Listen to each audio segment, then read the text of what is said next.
existe quem não bata no microfone, né? Isso é horrível, né?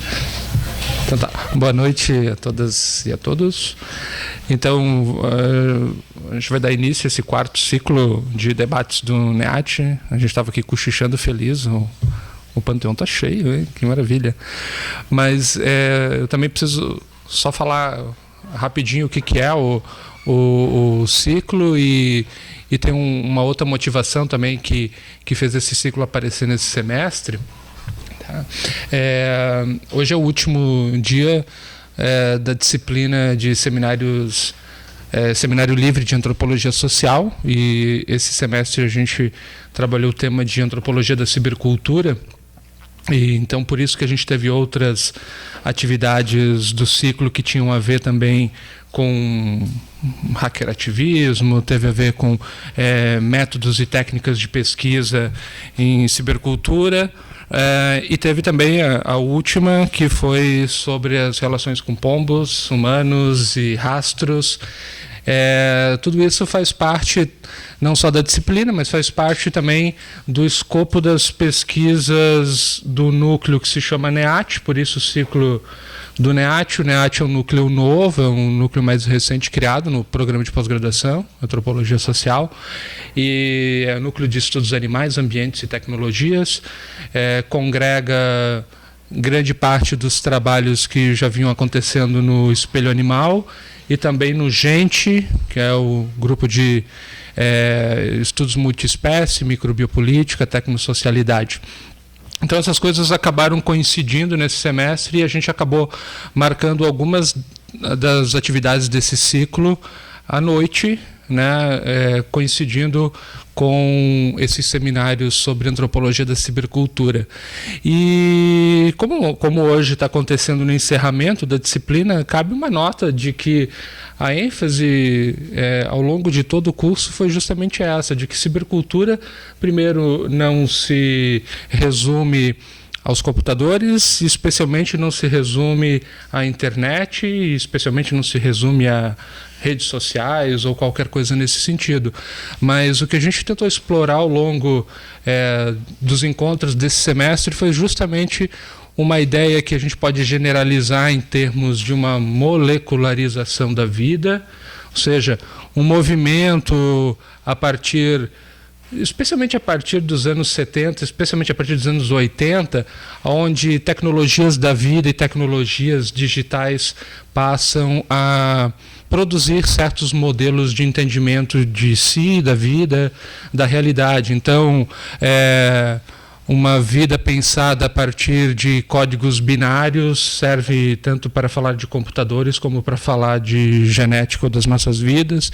E é um pouco esse o tema do que a gente veio tratando, né? E como é que, enfim, esse digital foi se tornando, como parte do que vai ser a discussão de hoje, parte também de uma infraestrutura, tá? Infraestrutura de entendimento da vida, mas também uma infraestrutura de relações e, quem sabe, num dos casos que a gente vem discutindo bastante, de governar o futuro também. Tá? Eu digo isso porque parte das pesquisas que tem no NEAT, mas como parte também da discussão que a gente fez na disciplina, tinha muito a ver com isso, né? O quanto que algoritmos e DNA têm produzido cada vez mais uma ideia de predizer rumos para as nossas vidas. Tá? Bom, e hoje a gente tem a felicidade de ter o Vitor. O Vitor gentilmente aceitou o convite ao longo do semestre. Acho que todo mundo conhece o Vitor. O Vitor faz pós-doutorado aqui com a gente no programa de pós-graduação, Antropologia Social. Quase sempre à frente das atividades no Ciências da Vida, né? E fez a graduação, o mestrado e o doutorado aqui, fez um doutorado de sanduíche na Universidade de Pensilvânia, tem pesquisado o uso de genética, os bancos de DNA, a relação dele com predizer crimes, talvez, ou criminosos, ou qualquer coisa neste caminho, né? Já que eu tinha falado das predições, eu não tô querendo colocar coisas na sua fala, mas as nossas conversas fizeram com que a gente percebesse que as pesquisas do Vitor, as pesquisas que aparecem no NEAT, o tema dessa disciplina tem muito a dialogar. Então, a gente fica feliz de tê-lo aqui. E o tema é infraestruturas e suspeição digital, configurações contemporâneas da genética forense no Brasil. O Vitor vai fazer a apresentação. No final, a gente pode conversar à vontade, questões, debate, fica aberto para todos nós. Agradeço a Natália, que está sempre nos filmando, né? E ao IFCH, que quando soube da iniciativa desse ciclo, se dispôs a sempre colocar os equipamentos, deixar registrado. Vocês podem assistir no canal do IFCH e futuramente a gente vai puxar de lá e colocar também numa outra base de dados para a gente deixar registrado todos esses encontros, tá? Então, vamos lá, vamos aproveitar. Obrigado, tá? Bom, boa noite, pessoal. Boa noite a todas e todos. Obrigado, Jean, pelo convite. Quem está muito feliz de ter essa oportunidade de conversar com vocês aqui sou eu, porque há algum tempo eu já queria ter me aproximado do grupo de vocês e especialmente para tentar, por causa dessas afinidades que já... Da leitura, especialmente do trabalho, do Rifiotes, algumas coisas já vinham acontecendo no grupo de alguns estudantes com vocês, mas eu acho que quando a gente sentou para conversar pela primeira vez e encontrou no tema não só da genética e da molecularização, mas no tema da infraestrutura como um interesse comum e que a gente está tentando explorar e ver o que é isso, ver até onde isso leva ou não. A partir das nossas pesquisas, eu sempre tive essa vontade de me aproximar e conversar um pouco mais próximo contigo e com todos os estudantes que estão em torno do grupo de pesquisa de vocês. Então, hoje é finalmente essa oportunidade, e o Jean me convidou para uma aula da graduação, de conversar com os estudantes. E conversando com a Sara e com a Elisa, aos poucos foi se tornando um pouco mais tenso, porque, era uma palestra ou não era uma palestra, mas enfim. Então, na dúvida, eu preparei alguma coisa que eu possa apresentar, dar alguns elementos da pesquisa que eu realizei no doutorado, mas que na esperança que se desmonte tudo e que a gente possa conversar e vocês me interromperem, por favor, a qualquer momento e qualquer comentário ou dúvida. Mas enfim, hoje de manhã eu estava numa banca de qualificação onde ia ser super dialogado, um ambiente de conversa sobre o trabalho, não sei o quê, e vai monólogo, que começa a falar e pega uma linha e vai. Então, por favor, me interrompam por qualquer coisinha que seja. Bom, eu acho que o título, só rapidinho, antes de eu passar por alguns elementos da pesquisa, o título diz respeito à correlação entre a literatura de infraestruturas e pensar infraestruturas etnograficamente, a suspeição digital, que são os dois das diversas possibilidades de conexão com o grupo de vocês, mas especialmente a suspeição digital é uma questão que eu tenho tentado pensar aos poucos, a partir da pesquisa sobre bancos de DNA em lugares, em países periféricos, que não são, porque toda a literatura em torno do uso da genética forense, dos usos dos bancos de DNA tem uma vasta literatura sobre os Estados Unidos, sobre o Banco da Inglaterra, que eu vou mencionar, que é o banco modelo, entre aspas, para os outros países. E agora, mais recentemente, países mais periféricos que se inseriram no processo global de introdução desse tipo de tecnologia em seus cenários técnico-legais, pensar a partir desses contextos talvez nos ajude a desafiar algumas das conclusões, algumas das hipóteses e análises que essa literatura que é muito legal tem feito a partir desses países, né? E uma delas é essa ideia, né, tentar desafiar ou conversar com essa ideia que é quase que um consenso, né, nos estudos da genética forense e dos bancos de DNA no norte, né, digamos assim, é a ideia de uma suspeição genética, né, que os DNA produz suspeitos genéticos, né? E um pouco que eu quero conversar com vocês ao final da metade e abrir a conversa mesmo, porque eu não sei como resolver o quanto um argumento em torno de que talvez essa suspeição não seja tão genética como, né, no caso do Brasil. Eu vou tentar apresentar alguns elementos, né, por que essa suspeição não seria genética, mas seria uma suspeição digital que tem a ver com a mediação das bases de dados, né, dos computadores nos quais comparam os perfis genéticos, né? Então, e toda as dinâmicas de economia moral e julgamento sobre as vidas de quem coleta, os perfis genéticos de quem estão sendo coletados, né, a forma como isso está sendo coletada, permitiria a gente pensar que a suspeição e as práticas, né, de tornar um sujeito suspeito passam por outras dinâmicas que não só pela genética, mas por infraestruturas, práticas, moralidades e diferenças que vão muito além da genética, né? Mas então, para a gente situar um pouco Posso passar para aqui? Tá. Por gentileza. Porque eu não sei se aqui passa. Aqui passa. Bom, a gente vai começar a conversa a partir disso aí. Esse conjunto de algoritmos, de números, que vem a ser um perfil genético, né?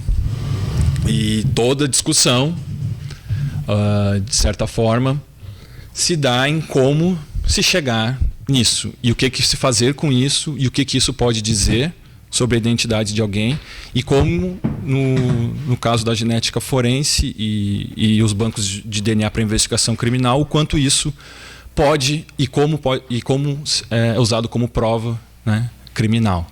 Prova de uma identidade e prova de um ato criminoso, né? Então, pode passar por gentileza, né? Esse númerozão lá, esse conjunto de números é uma condensação, um resumo, uma expressão desse tipo de exame que se chama eletroferograma, que é o resultado, o aliado de convencimento que sai no final da rede de uma certa rede da genética forense no laboratório, especialmente, mas que é onde eu quero chegar, que depende de muitas outras práticas anteriores ao laboratório, mas só para a gente entender um pouco, né, a partir desse conjunto de algoritmos, de números ali, que é uma simplificação desse tipo de gráfico aqui, que sai do sequenciador genético no laboratório. Pode voltar um pouquinho? Esse conjunto de números é o que é armazenado no banco de dados específico que eu vou falar. Esse anterior é o que sai do sequenciador genético no final de diversas mediações dentro do laboratório de genética forense, né? Aqueles são os números que expressam as repetições dos pares de base em cada marcador genético, que tem aqueles nomes com aqueles números, se é que dá para ler aí, mas alguns nomes bastante estranhos, como D2, 15, 11. Enfim, mas não é o objetivo. Eu acho que a gente, se precisar conversar, ou se tiverem dúvidas sobre como, né, alguns elementos da própria genética, o que isso fala sobre identidade ou identificação individual, a gente pode chegar aí, mas não é muito o meu objetivo aqui, que eu gostaria de conversar com você, que isso é produzido depois. Dá até vergonha de mostrar umas imagens assim largadas num slide, que me perdoem a habilidade de fazer slides é inacreditável, a falta de habilidade, mas tem explicações psicanalíticas aí, porque filho de professora de arte vai ser sempre uma negação. Sempre não, porque os meus irmãos não são uma negação. Mas dá até vergonha, né? Essa disposição de imagens diante de um cartaz tão bonito com o qual a gente começou a exposição que o Jean fez, né? Mas, enfim, é um pouco assim, ó, fazer o caminho inverso, né? Aquele conjunto de números, que é uma simplificação daquele gráfico, que é produzido por esses sequenciadores genéticos, né? Que é mostrar um aumento de certa escala das materialidades que produzem aquele númerozinho, ou aquele conjunto de números que, no final das contas, gera tanta controvérsia, gera tanto discussão e esperanças e promessas em torno da segurança pública, né? E incluir ali que é bem menor do que olha, para vocês verem a noção de escala, que é uma PCR, né? Que é o que eles chamam de forninho do DNA, que é onde o que multiplica, né? A partir multiplica uma sequência do DNA a partir do jogo de tempo, da aplicação de uma enzima que corta o DNA em determinadas partes, e essas temperaturas vão sendo alteradas para multiplicar a parte do DNA analisável, né? Mas pode passar, por gentileza, passa logo que é feio. Mas era mesmo para dar uma ideia ou alguns elementos né, entre aspas, assim, de trás para frente um pouco, né, do resultado final, por onde vão passando. Algumas das mediações que eu gostaria de apresentar para vocês, para, né, tentar conversar sobre essa ideia de suspeição digital. E, né, além depois ou antes, né, então dos sequenciadores genéticos, da organização dos laboratórios, das disposições, tem as questões legislativas. Então a gente aqui começa a chegar no Brasil, especificamente a partir de 2009. O Brasil assina um acordo com o FBI para poder usar. O FBI doa ao Brasil a sua tecnologia de comparação dos perfis genéticos, aquele numerozão do início, né? E fornece todo um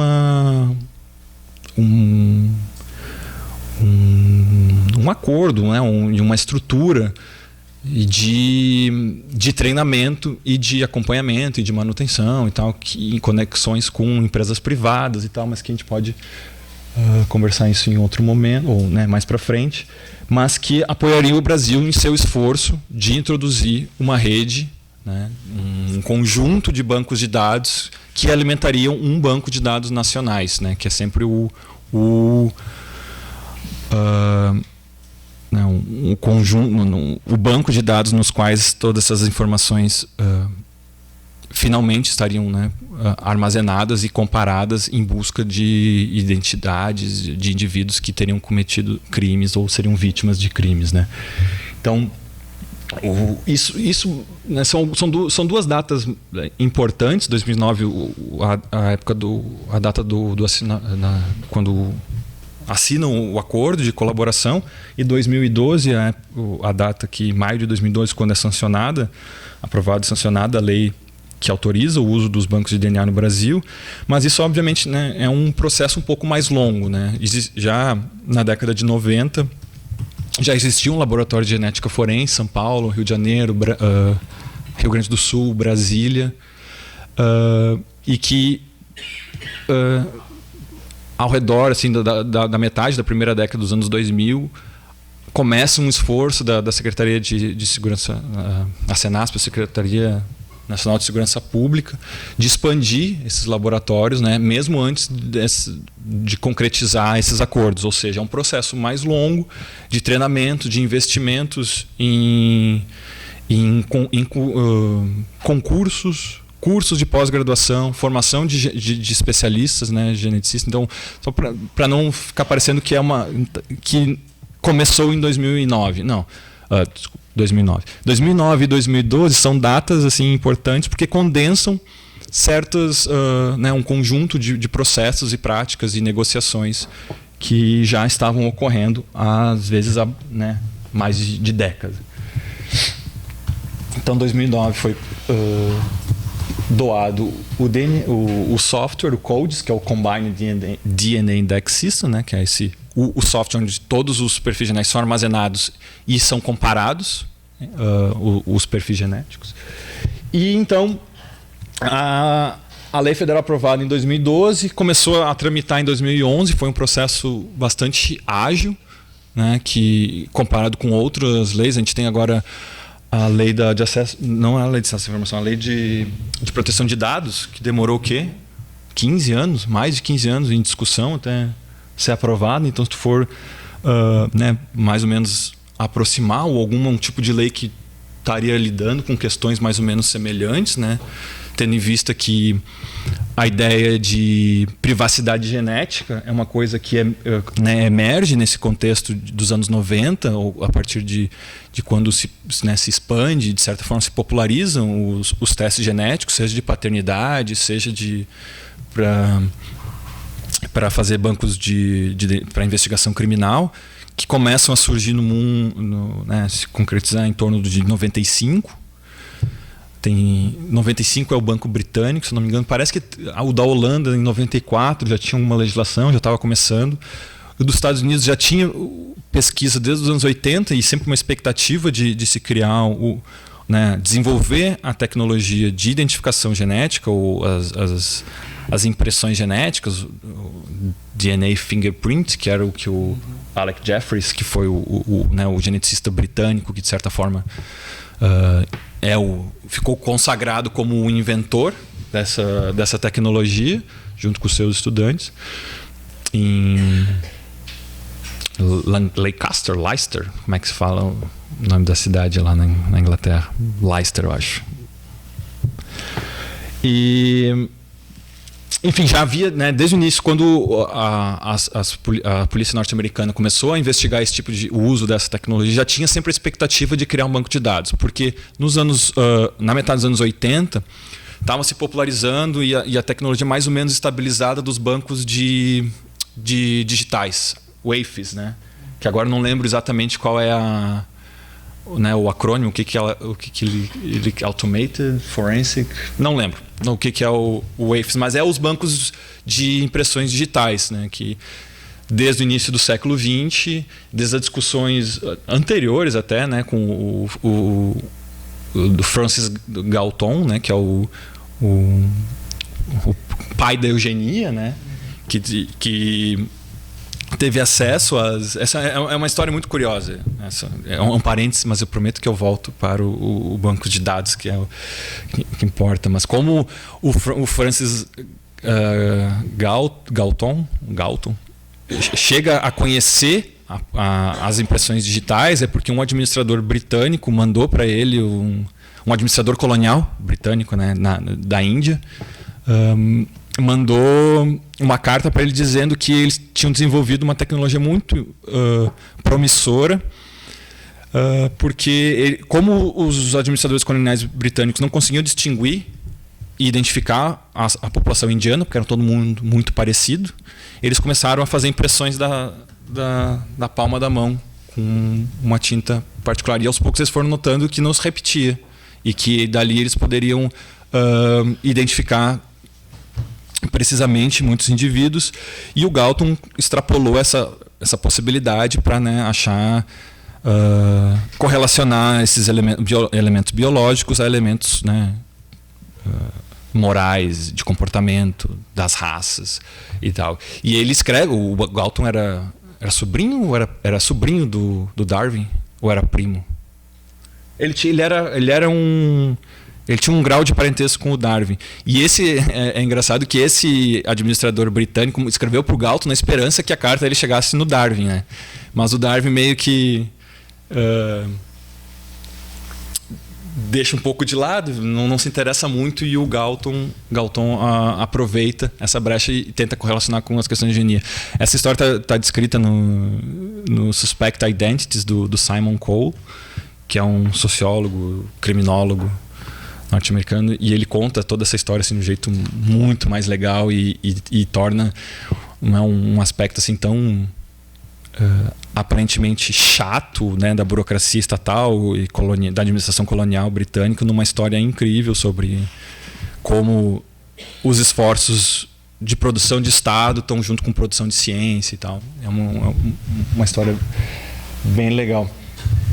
E, enfim, mas sempre, né, nos anos 80, início dos anos 90, sempre a promoção e, de certa forma, o encantamento ou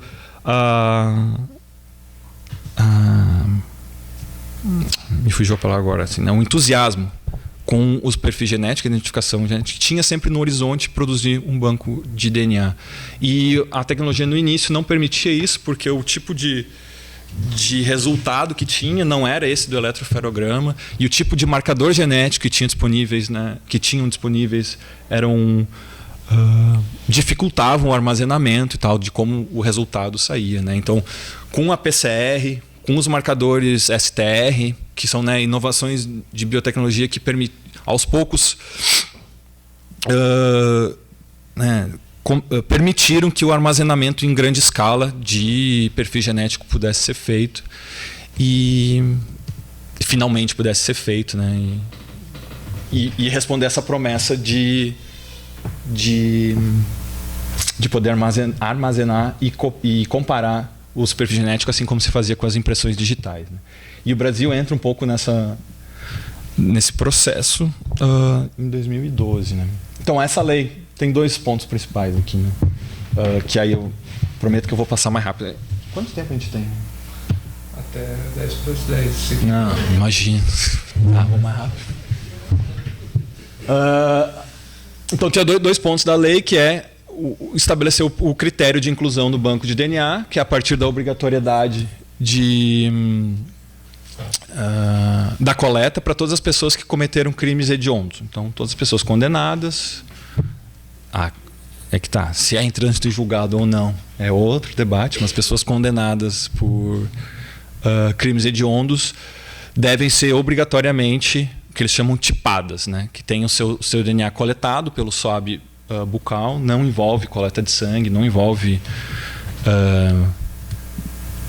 perfurações corporais ou métodos que seriam considerados como invasivos, né? A intimidade corporal, o que é muito legal. Na Inglaterra, sabe dessa história que mudaram? Na Inglaterra, porque a Inglaterra, como é o maior banco de DNA proporcional à população do mundo, eu não botei aqui a porcentagem, mas no total o NGS dos Estados Unidos tem bem mais perfis genéticos do que o banco britânico, né? 18 milhões contra 7 milhões. No entanto, proporcionalmente, isso representava cerca de 10% da população britânica, né? Enquanto o dos Estados Unidos não era tanto. Eu não lembro agora quanto é que é. Mais de 250 milhões, 300 milhões dos Estados Unidos? Não lembro. Mas...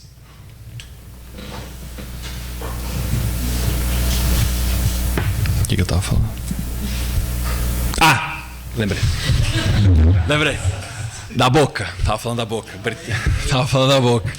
Que a Inglaterra, porque ela tinha uma legislação, né, para formar esse maior banco ao redor do mundo, ela começou a coletar, e porque lá foi usado os 2 primeiros casos, porque foi inventado na Inglaterra, o Alec Jeffreys é de lá. E o Alec Jeffreys, né, o mito de origem dessa tecnologia é que ele ajudou a resolver um caso de um serial killer perto da cidade que ele morava, no qual, pela primeira vez, teria sido identificado um criminoso pelo DNA. O que é legal que o Jay Aronson, que é um historiador da ciência, conta que essa história não foi bem assim. Mas, enfim, o que importa é que, como o juiz dá a decisão diz... Porque, no final das contas, o criminoso confessou, né? Porque foi a primeira vez que fizeram o que eles chamam de dragnet, né? Que é essa coleta em massa naquela época ainda era sangue, né? Dos homens da região, porque eram crimes, homicídios que envolviam a violência sexual de meninas, adolescentes.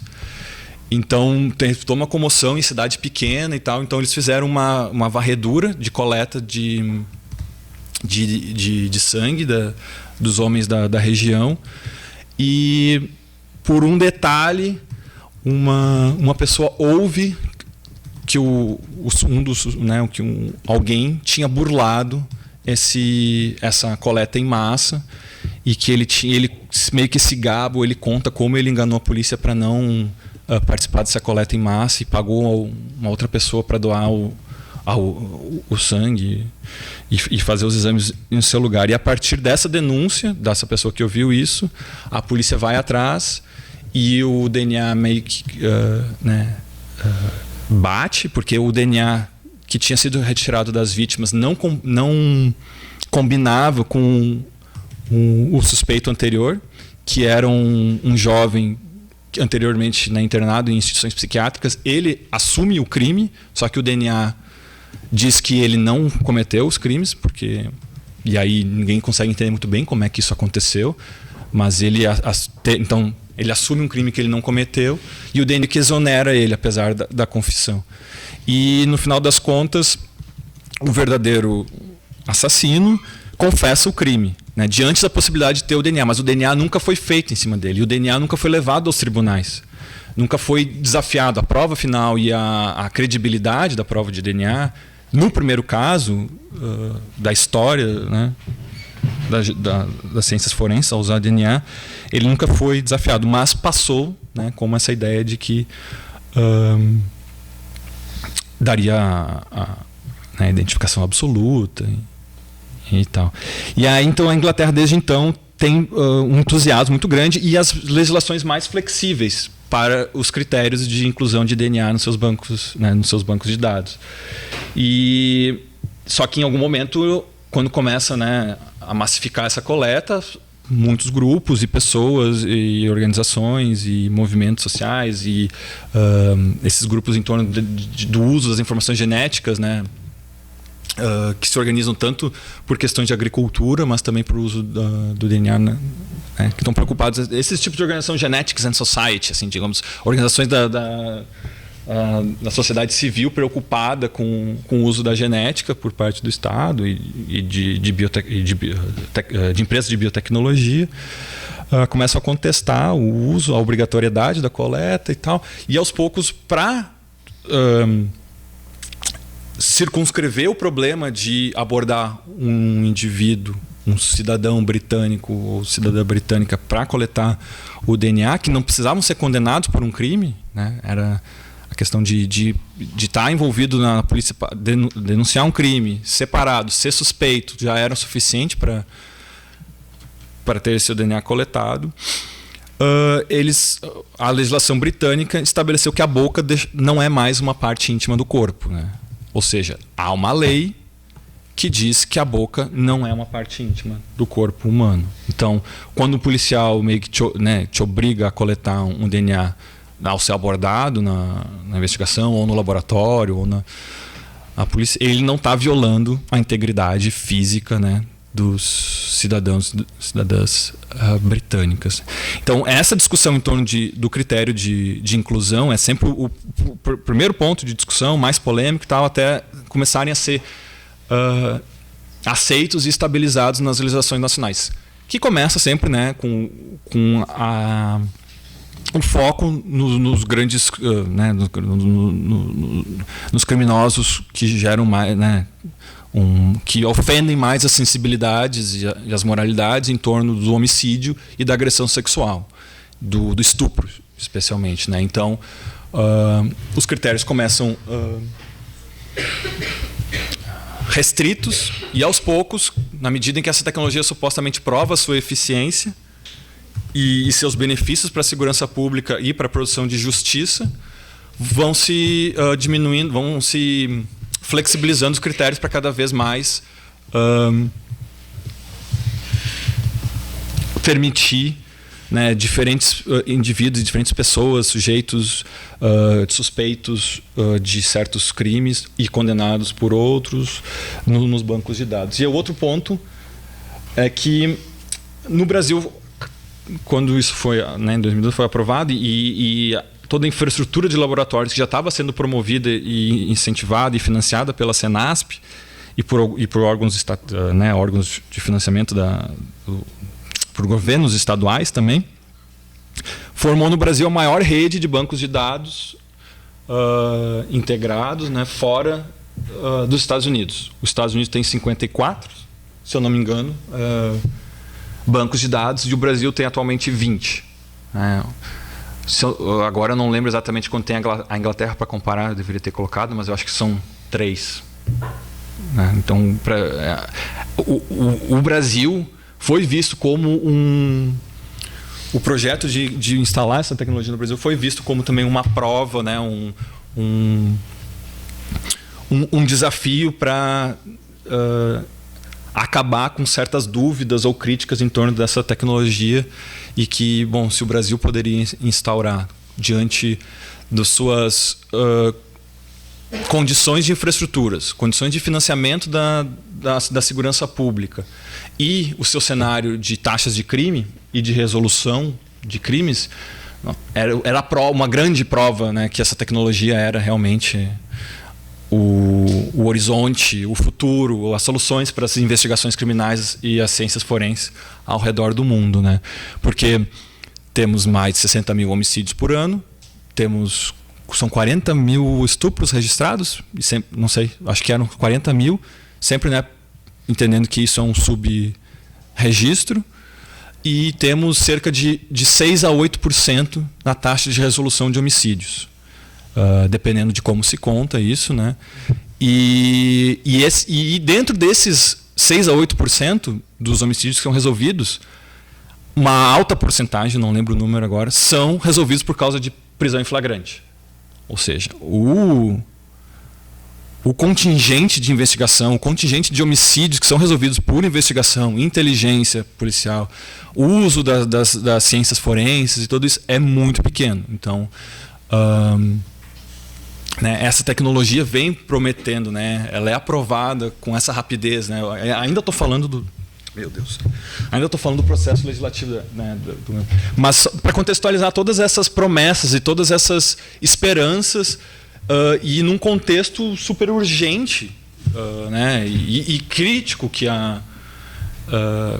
essa tecnologia, né, tem que lidar, e cujos promotores e promotoras, defensores dessa tecnologia, né, afirmam que, bom, não vai resolver, mas vai ajudar muito e muito rapidamente, né? Então, só para comparar, então 18 milhões de perfis genéticos nos Estados Unidos, 7 milhões de perfis genéticos na Inglaterra. Isso, claro, né, a gente tem que lembrar que desde a metade dos anos 90, os Estados Unidos, apesar de ter isso no horizonte desde os anos 80, ele passa a usar os bancos de DNA nacionais, e é aprovado, acho que é só 98. Mas, enfim, é depois, né? Apesar de alguns estados, alguns laboratórios terem seus bancos de DNA locais, nacionalmente isso vem um pouco mais tarde. Eles têm 18 milhões de perfis genéticos, o Brasil num processo muito mais recente, né? Então, só para lembrar, né? Porque tem 27 mil perfis genéticos. Então, entre 2012, onde, né, foi criada a rede integrada de banco de perfis genéticos, né, e o Banco Nacional de Perfis Genéticos, né, que é esse último estágio de banco de dados, que é alimentado pelos bancos nacionais, pelos bancos estaduais, né, que são 18 estados atualmente, mais o Distrito Federal e um banco da Polícia Federal. Então, fecham os 20. E os 20 bancos de dados que alimentam o Banco Nacional. E esse número tem crescido, não inclui, esses números são todos disponíveis nos relatórios do comitê gestor da rede integrada de bancos de perfis genéticos. Eles mostram também como tem crescido, né, o número de inclusões, porque no início foi muito lento, e de certa forma ainda é um dos dilemas que eles têm, que as perícias estaduais têm, de como encher o banco de DNA. Por quê? Eu acho que eu já estou falando dos... Não, tudo isso eu vou passar agora. Tem que passar um monte. Pode passar. Porque eu ia, né, algumas coisas sobre a pesquisa, algumas orientações, mas a gente não vai falar disso. Pode passar. Depois talvez eu volte nesse e nesse. Tá, mas pode passar. Aí. Porque quando, né, de certa... a lei é aprovada, né? O compromisso com o investimento em kits dos perfis, né, o kits que tem os reagentes, né, para fazer o exame e produzir o perfil genético, o investimento no treinamento de policiais e peritos e peritas, e investimento no laboratório, quando isso, né, a Senasp se compromete e começa a investir nisso. E a lei é aprovada, né? Inclusive tem uma colega minha uma amiga e colega que estuda também o mesmo tema lá da UERJ, na dissertação dela, a Luísa Lousada, na dissertação que ela fez na UF ainda, agora ela está na UERJ, no IMS. Mas ela analisa muito mais as relações comerciais, os lobbies, os investimentos, o quanto isso foi envolvido no processo legislativo, né, e quanto isso, né, de certa forma, moldou o que a gente tem de regulação hoje. Ela sempre cita uma frase de um lobista da Life Technologies, que é uma das principais empresas de biotecnologia, aliás, uma das duas que fornecem os kits e vendem os equipamentos de laboratório, que o Brasil teve que montar toda essa infraestrutura, né? E sem contar que tem uma população carcerária a terceira maior do mundo, e apesar de ser a terceira maior do mundo, se eu não me engano, me corrija se eu estiver errado, é a que cresce mais rapidamente, né? Então, ou seja, né, um mercado, a Luísa analisa esse aspecto envolvido na produção da legislação, e ela sempre menciona uma frase de um lobista que é: aprova a lei que o dinheiro vem. Né? Então, e esse compromisso com os investimentos na infraestrutura dos laboratórios, né, foi feito antes da aprovação da lei.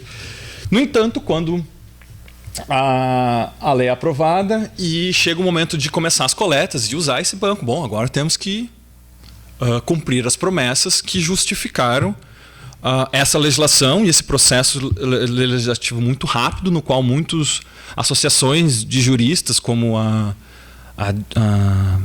o IBC-CRIM, Instituto Brasileiro de Ciências Criminais, né, e outras instituições de juristas acadêmicos e juízes também, né, se ressentem né, criticaram vários pontos da lei, mas um deles é que essa lei não tinha sido discutida né, não tinha passado pelo crivo da comunidade acadêmica, jurídica do Brasil, né?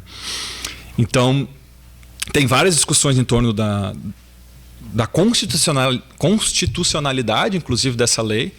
Essa lei está em discussão no STF hoje ainda.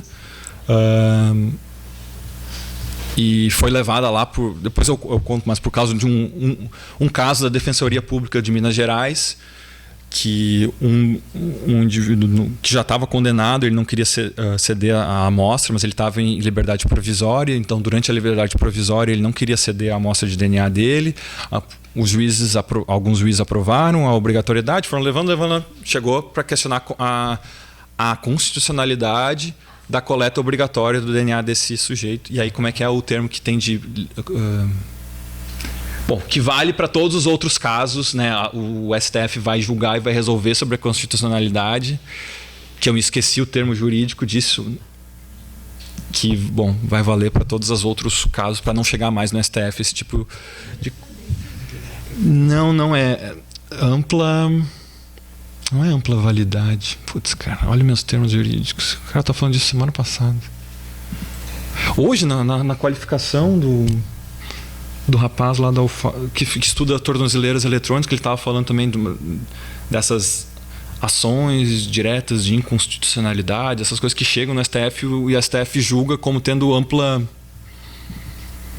Me fugiu o termo agora. Então, essa discussão tá sobre a lei e a constitucionalidade, esse desafio, a lei está no STF e eles não resolveram ainda.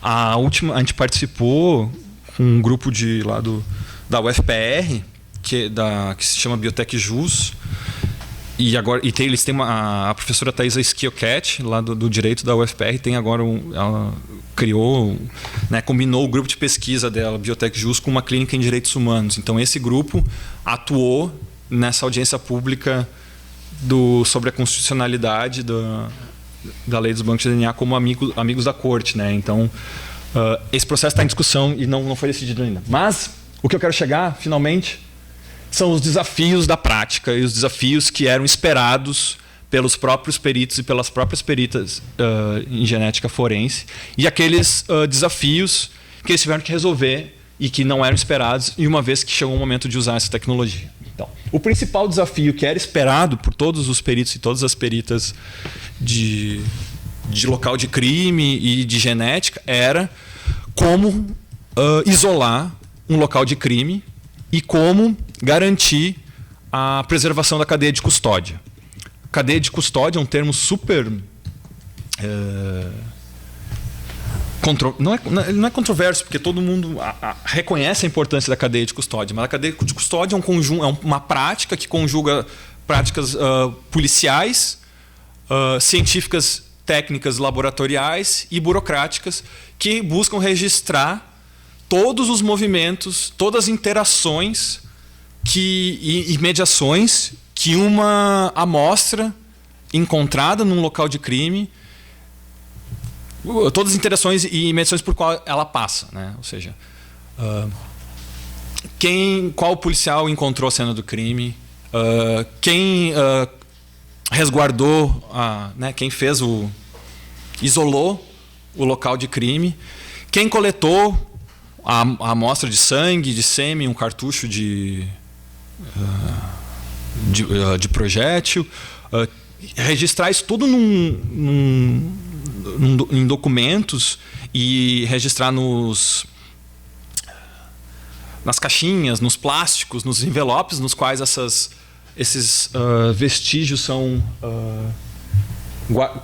colhidos e guardados, né, para que isso possa chegar depois no processo criminal e não seja questionado se foi alterado, se alguém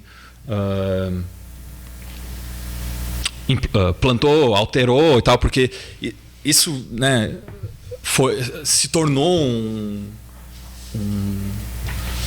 uma entidade super importante, essa ideia de entidade, nem sei se é a palavra certa de chamar isso, mas, né, uma categoria, um conceito super importante na genética forense, a partir, especialmente, não só, mas no caso do O.J. Simpson, né? Eu acho que esse é o julgamento do O.J. Simpson, que foi televisionado e foi toda aquela comoção, e a defesa conseguiu deslegitimar ou desautorizar a prova de DNA que estava sendo produzida a partir, né, que ela conseguiu botar dúvidas razoáveis sobre a idoneidade ou a credibilidade da prova de DNA, porque ela tinha passado muito tempo no porta-malas do carro de um policial. O policial foi para casa, um policial que era conhecido, né, por todas as dinâmicas raciais e racistas da polícia de Los Angeles. Então conseguiram estabelecer dúvidas que ele pudesse ter adulterado ou, né, incriminado o O.J. Simpson a partir da prova de DNA.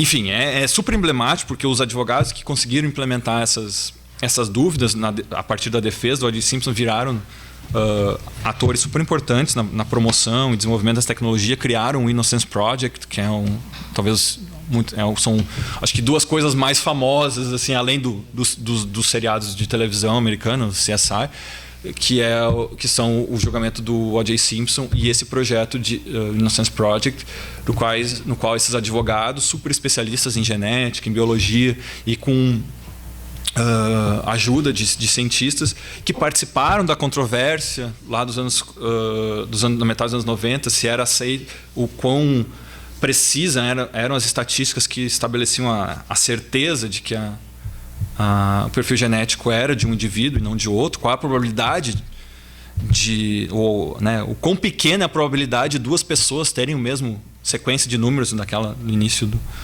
dos slides. Então, essa ideia, no caso do O.J. Simpson, né, como não cansam de dizer e repetir, eu também não canso de dizer e repetir, foi e continua sendo um dos eventos televisivos né, com uma maior audiência na história da televisão mundial, ou seja, não é pouca coisa. E, inclusive, o caso do O.J. Simpson foi um dos principais acontecimentos e aspectos que fecharam a controvérsia técnico-científica, técnico-legal que tinha em torno da aceitação dos resultados do DNA, porque o chefe da divisão de DNA, o Bruce Boudreau, do FBI na época, e um dos geneticistas mais críticos na época, o Eric Lander, publicaram um artigo de consenso na Nature, dizendo que, olha, resolvemos todas as diferenças, não tem mais problema, os resultados são precisos, a tecnologia está garantida e tal. E depois eles conversaram, né? Tipo, o Jay Aronson conta essa história e outros autores, o Hart também, que depois tanto o Lander como o Budole, eu não lembro se o Budole chega a admitir, mas o Lander sim, que eles estavam preocupados que toda a tecnologia e toda a credibilidade dos testes de DNA seriam dizimados por causa do caso do O.J. Simpson, que estava sendo, né, muito, né, acompanhado, e toda dúvida que a defesa estava conseguindo né, com sucesso colocar sobre a credibilidade dessa prova, tinha o perigo de acabar com as possibilidades ou atrasar muito o uso e o desenvolvimento dessa tecnologia. Então, esses dois atores super importantes no final dos anos 80 e início dos anos 90, que estavam discutindo, né, estavam no meio dessa controvérsia em torno da credibilidade, eles resolvem fechar a controvérsia, né, mais ou menos que um acordo, fazer esse artigo de consenso, porque a cadeia de custódia estava sendo exposta como um problema e que se o DNA não fosse trabalhado de determinadas condições, armazenado, ele não pode ser armazenado em plástico, porque as bactérias do sangue, elas produzem outras bactérias, como é que é? Enfim, não pode ser armazenado em plástico, porque há uma alteração, inclusive, genética das moléculas, das bactérias que fazem parte da decomposição. Agora minha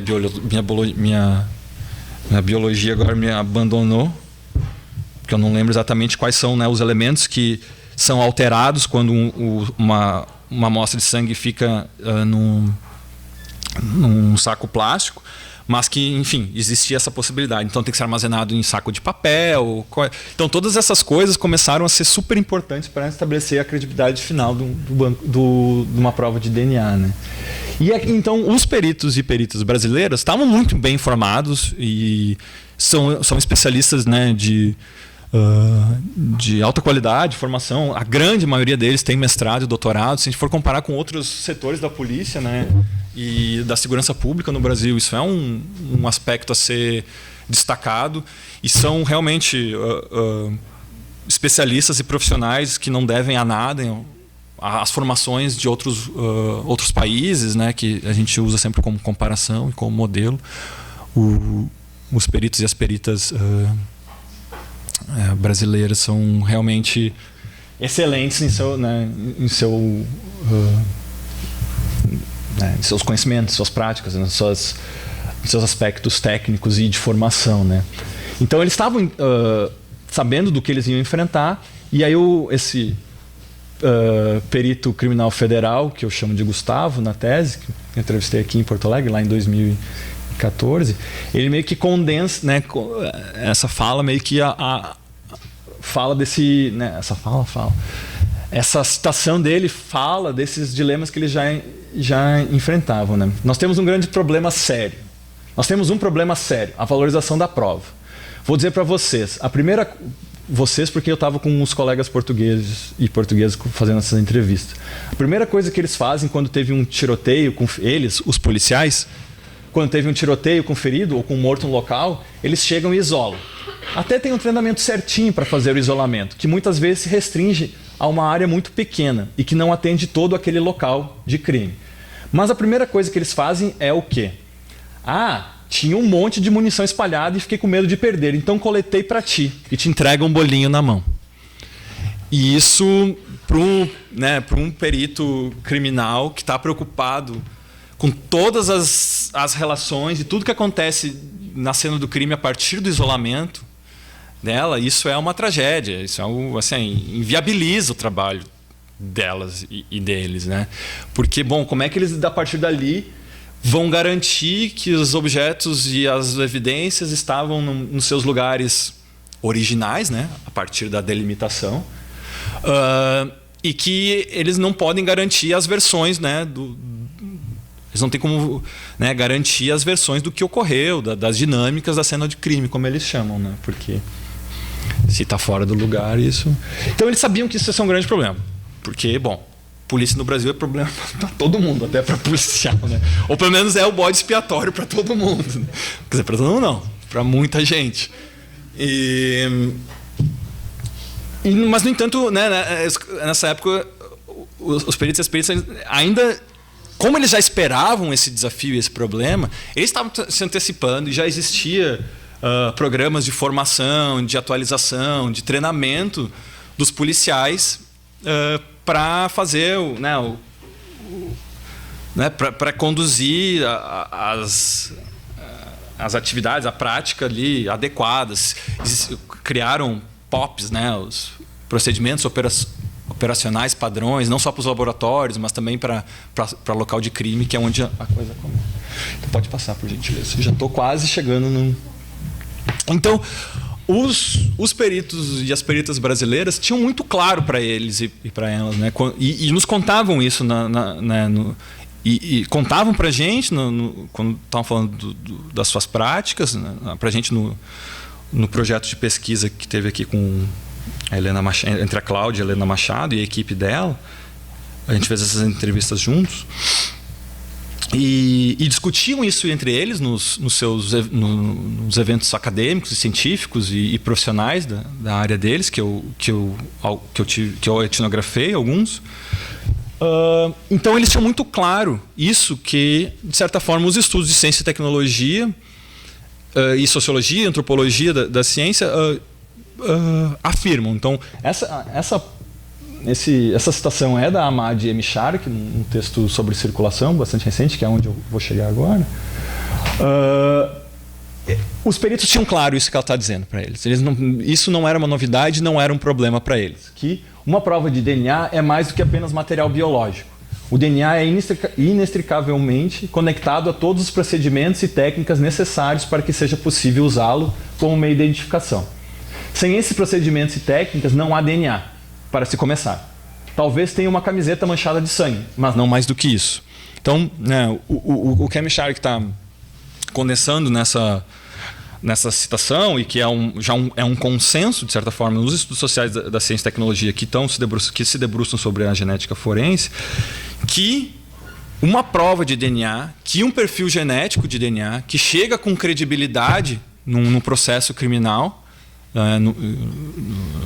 na corte, né, no tribunal, ele só vai ter credibilidade se ele responder e passar por uma série de mediações muito específicas, muito controladas, com muita dificuldade, que é desde o registro de quem isolou a cena, quem coletou a manchinha de sangue, no caso da camiseta, ou quem coletou a camiseta, para que laboratório, que perito, de que policial, para que perito ou perita, para que laboratório, quais os procedimentos que foram desempenhados no laboratório, tudo isso, né, condensado num laudo que vai ser usado, e aí com credibilidade ou não. Então, qualquer elemento, qualquer prática que tiver criando certa interferência, ruído, né, ou fricção com esse caminho ideal da cadeia de custódia, tende a deslegitimar né, ser possível de colocar dúvidas sobre aquela certeza que se imagina que um teste de DNA dá, e que obviamente, né, quer dizer, obviamente não, mas que é uma tecnologia que apresenta graus de precisão de identificação individual muito grandes, quando respeitada todas as condições que se quer, né, que se precisa para fazer isso. Mas, enfim, os peritos tinham muito claro isso. No entanto, né, e esperavam que em pouco tempo, num certo período de tempo, as polícias brasileiras que respondem aos crimes e lidam com as cenas de crime estariam adequadamente formadas e bem qualificadas e atualizadas no que fazer nisso. E os peritos e as peritas dizem, não, existem policiais, existem forças policiais, certas delegacias, certas cidades onde as coisas tendem a funcionar melhor do que em outros lugares, mas a dificuldade e esse desafio, ou o problema de valorização da prova, como aquele perito chama, era, né, uma grande proporção e recorrente ao redor do país. No entanto, outros dois outras 3 questões não foram, né, tão discutidas ou previstas e acabavam gerando dilemas na prática do uso dessa tecnologia, uma vez que começou a se usar ela, né? E começou-se a perceber que, olha, o banco não está sendo preenchido, o banco continua vazio, a gente não está conseguindo chegar nesses perfis genéticos. A gente não tem nem perfil dos locais de crime e nem dos sujeitos condenados. Tem alguma coisa aí que está acontecendo que não está dando certo. Ou a gente não preveu, ou a gente não levou em conta na hora de fazer a lei, ou desenhar essa, né, a tecnologia do banco de DNA ou a infraestrutura, que é onde eu quero chegar, que faz circular esses materiais biológicos até chegar numa prova, circular por mediações bem específicas e numa infraestrutura da genética forense que faz chegar depois no tribunal e no processo criminal com credibilidade, né? Uma é a distribuição geográfica. Os setores de genética forense e os institutos de perícia, na maior parte dos estados, né? Obviamente não. A gente tem uma mania de falar obviamente, né? Nada, não é óbvio. É claro que os contextos da perícia nos estados é muito diverso, né?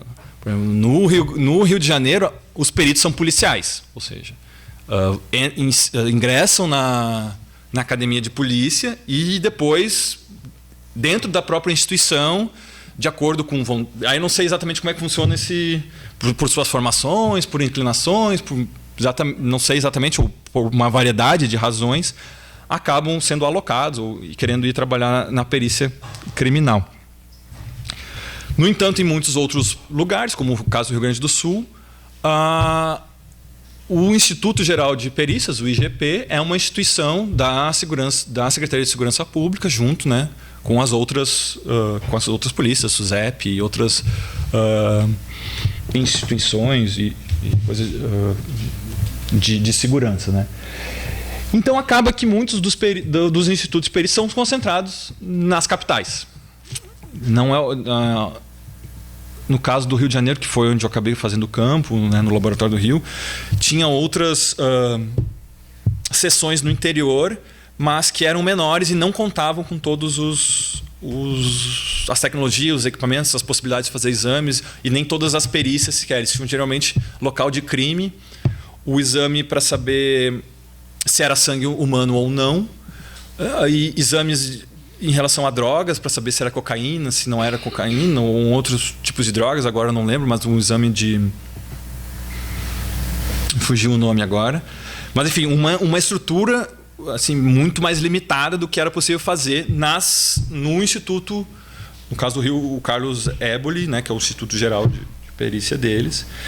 E bom, e aí vocês podem imaginar, porque, né, os limites que tem em preservar uma cena de crime, como responder cenas de crime num estado como Rio de Janeiro, num estado como Rio Grande do Sul, ou em outros diversos, ou todos os estados onde crimes ocorrem no interior. E não há um serviço, ou não, regiões onde não necessariamente tem um serviço né, de perícia de plantão, ou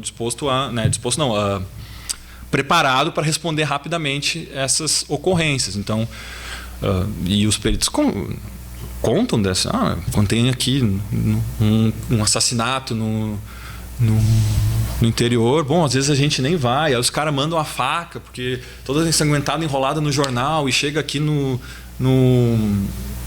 IGP. Bom, o que a gente vai fazer com isso? Não tem que fazer nada com isso. Então, sabe? Então a disposição geográfica dos crimes começou a se é uma coisa que eu acho que ele já imaginava, mas enfim, sempre essa expectativa, né, que não foi... achavam que de um jeito iam resolver e não foi contemplado durante o processo de discussão e tal. Agora, os outros 2 dilemas mais importantes, que aí isso eu acho que são coisas que, né, mesmo num cenário ideal de financiamento, de treinamento, mesmo que todos os policiais militares fossem super treinados e super dispostos e engajados na preservação de locais de crime, mesmo que a quantidade de homicídios cometidos por forças policiais que tem as cenas de crime, que tem os locais de crime onde ocorreu uma morte por confronto, ou seja lá a razão que é dada, mesmo se tudo isso fosse muito bem ou idealmente resolvido, treinado, ainda temos uma estrutura de duas polícias que impede que a polícia militar, que é a polícia responsável pelo policiamento ostensivo e geralmente não, é responsável pela primeira resposta, por causa da história do país, o tipo e a relação com a força policial militar no Brasil, ela é proibida de investigar. A polícia militar não pode coletar, quer dizer, ela pode preservar os elementos lá, que é o que se espera dela, mas ela não conduz uma investigação. Para isso, temos a outra força policial, que é mais burocrática, e a força judiciária, que é a Polícia Civil, que é responsável por conduzir a investigação e instruir o processo criminal, né? Tem algum advogado aí que possa me dar mais detalhes, se eu não falei muita bobagem? Não. Mas eu acho que deve ter alguns outros detalhes aí que eu não estou lembrando agora, mas, enfim, essa divisão, e aí o Luiz Eduardo Soares, que aborda e nos chama a prestar mais atenção nessa divisão estrutural mesmo da polícia, porque, segundo ele, é um tipo de organização que geram práticas, de resposta da polícia militar, que quer provar a sua eficiência, que quer provar suas contribuições para a segurança pública, para a sociedade, para o bem, para a paz e tal, que acaba gerando prisões em flagrantes e mortes, porque é o jeito que institucionalmente, na própria organização e no desenho das forças policiais do Brasil, ela teria para agir, porque devido à desconfiança que se tem nas forças militares, para fazer as investigações, elas não podem responder dessa forma com investigações. E, por outro lado, a força que seria responsável para responder esses atos,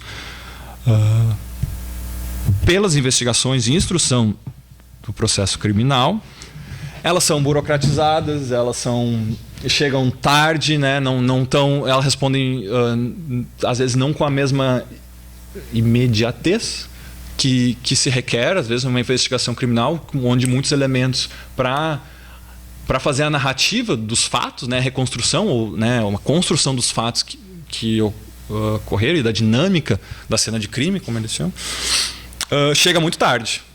Não estamos nem falando em cidades do interior, nós estamos falando nas capitais mesmo,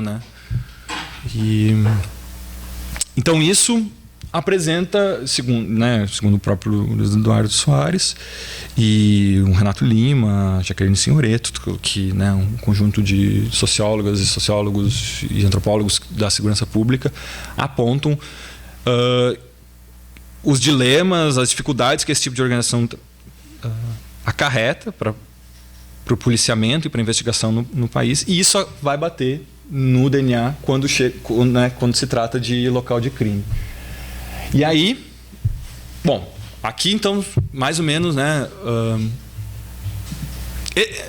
encerra um pouco essa parte do local de crime, esses dilemas em torno disso, mas é só para comentar assim, que isso não é pouca coisa, não é só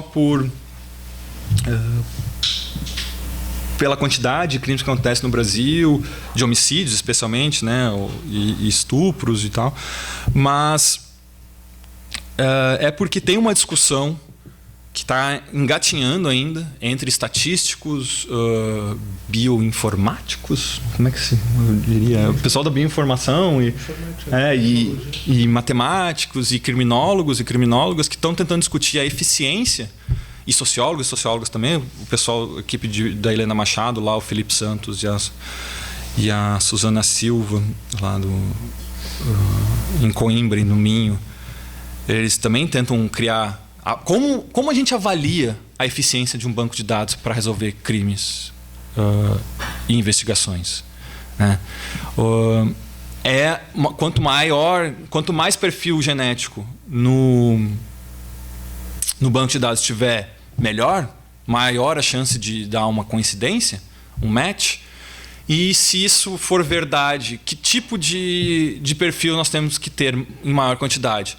Dos sujeitos condenados, suspeitos ou de cena de crime?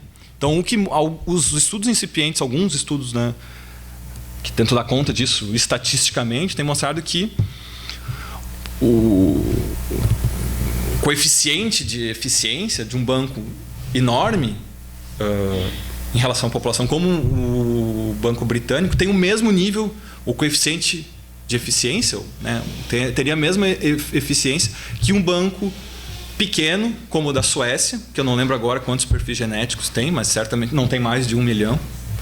E tem mais perfis de local de crime do que de indivíduos condenados ou suspeitos, né? Então, um pouco o argumento, ou pelo menos a hipótese agora é que talvez quanto mais perfis de local de crime se tenha, né, maior a eficiência desse banco de dados em detectar e ajudar a resolver crimes. Porque tem outra diferença. Detectar crime implica na resolução desse crime? Porque uma das estatísticas que, por exemplo, o próprio relatório do Banco Britânico apresenta no seu relatório, que são 4 relatórios por ano, né? Quadrimestres. Se eu não me engano, são 4. Eles apresentam que tem uma super estatística, né? Muito interessante, que a cada vez que tu insere um novo perfil genético no banco de DNA, cada vez que tu insere um perfil genético de um indivíduo novo, né, tem 63,6% de chance de dar uma coincidência, de dar um match. Agora, eles não dizem, e põem numa nota de rodapé um pouco mais sutil, que eles não têm como medir o quanto esses matches ajudam a resolver crimes ou não. Porque o fato de ter uma coincidência de um perfil genético com o banco de DNA, pode ser com outra pessoa, com o local de crime, pode ser a vítima, pode ser um parente que estava ali, da vítima que morreu. Então, né, o match em si, sem a construção narrativa dos fatos que os peritos fazem e as testemunhas contribuem para fazer isso, um DNA sozinho não diz muita coisa sobre o que aconteceu numa cena de crime, né? E isso é importante para pensar porque... Pode passar, por gentileza? Que aí vem o terceiro dilema assim, da prática, e que mais ou menos não foi esperado. E aqui no Brasil tem sido, acho que, né, mais dramático para as próprias expectativas, apesar do número de perfis genéticos estar aumentando, que é fazer o outro lado da equação, que é coletar de sujeitos condenados por crimes hediondos, como prevê a Lei 12.654. Então, de certa forma, um pouco que a gente vê é que havia, né, essa expectativa que focar nos indivíduos, copiando o modelo americano e britânico, que eu acho que eu não chamei atenção na hora que tinha os números ali, mas tinha muito mais perfis genéticos de indivíduos do que de cena de crime, especialmente no Banco Britânico. Essa diferença é mais gritante ainda. Que então o modelo ideal a seguir é focar nos indivíduos, botar as pessoas no banco que já cometeram um crime, porque, bom, supostamente no Brasil, uma outra disputa sobre os números, né, que é que o Brasil teria uma taxa de reincidência de 70%, ou cada pessoa que passou pelo sistema prisional ou sistema criminal, de justiça criminal, teria 70% de chance de incorrer num novo crime e tal. Isso também tem relatórios sobre o IPEA, do IPEA, melhor dizendo, e isso é discutido em literatura acadêmica, científica, e acho que o Fórum de Segurança Pública Brasileiro também discute, que, bom, taxas de reincidência também depende de como se define a reincidência, que se é só uma nova entrada no sistema de justiça penal, de justiça criminal, o que é bem complicado, porque, bom, dependendo de onde se mora, de onde se transita, a tua chance de ser preso e ser incluído nesse sistema aí várias vezes é muito maior do que em outros, né? Então, só o fato de ter sido jogado nesse sistema mais uma vez já configura uma reincidência, e aí tem outros critérios, por exemplo, desse estudo do IPEA, agora se eu me recordo que eu acho que é de 2011, se eu me recordo corretamente, o critério seria a reincidência num crime depois de 5 anos que já cumpriu a pena. Ou seja, cumpriu a pena, supostamente foi ressocializado e tal, e num período maior que 5 anos, quando outro crime for cometido, aí sim poderia ser considerado uma reincidência, já que a prisão ou a pena não teria cumprido seu objetivo, sua função, e bom, esse indivíduo, esse sujeito não foi ressocializado e continua, né, cometendo crime. Então, isso é uma outra, né, um outro tipo de concepção e que vira, né, uma verdade e tem amparo de certas estatísticas que são produzidas em torno disso. Imagina, 70% é um número significativo, sim, né? A gente tem 70% de incidência, imagina.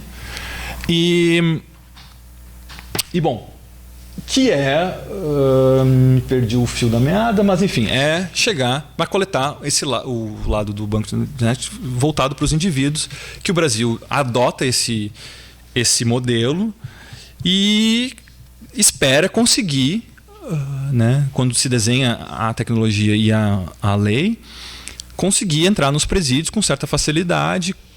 Como a população carcerária do Brasil é enorme, e temos números de pessoas né, mesmo que o número de pessoas condenadas por estupros mesmo que o número de pessoas presas por homicídios e por estupros seja muito menor do que outros crimes, como o tráfico de drogas, né, que é o que explode, de certa forma, o processo de encarceramento em massa, né? Ainda assim é um número bastante grande, né? Eu devia ter colocado, agora eu não lembro, mas isso dá para conseguir nos relatórios do DEPEN, qual o número de pessoas condenadas por crimes hediondos. E bom, essas pessoas estão encarceradas, né? Espera-se que os crimes hediondos elas estejam lá há muito tempo, então espera-se que não seja muito difícil entrar no presídio e coletar isso. No entanto, o que as peritas e os peritos contam é que, e a gente vê pelos números, isso não está acontecendo. E por que isso não está acontecendo? Uma coisa que seria supostamente simples e fácil de conseguir uma autorização para entrar no presídio e coletar a amostra genética de criminosos hediondos, né? Homicidas, estupradores, quem é que juiz de execução penal que se oporia a isso, né? No Brasil, poucos talvez, que se fossem ficar atento a todos os critérios e detalhes desse procedimento, mas enfim, isso é outra discussão. Né, como é que isso que pareceria muito simples e muito fácil acaba virando um grande problema no Brasil? E desde o início, né, eu estou seguidamente falando em peritas aqui, né, não é só por uma questão de manter uma coerência de respeito de gênero, falar de peritos e peritas, é porque a maioria dos profissionais da perícia da genética forense no Brasil são mulheres. Não tem uma estatística, pelo menos eu não conheço uma estatística muito bem definida, mas os congressos, na percepção assim, do olhar, por mais que 70%, talvez 80% das peritas são dos especialistas em genética forense no Brasil são mulheres. E bom, tem hipóteses, né? Tem explicações.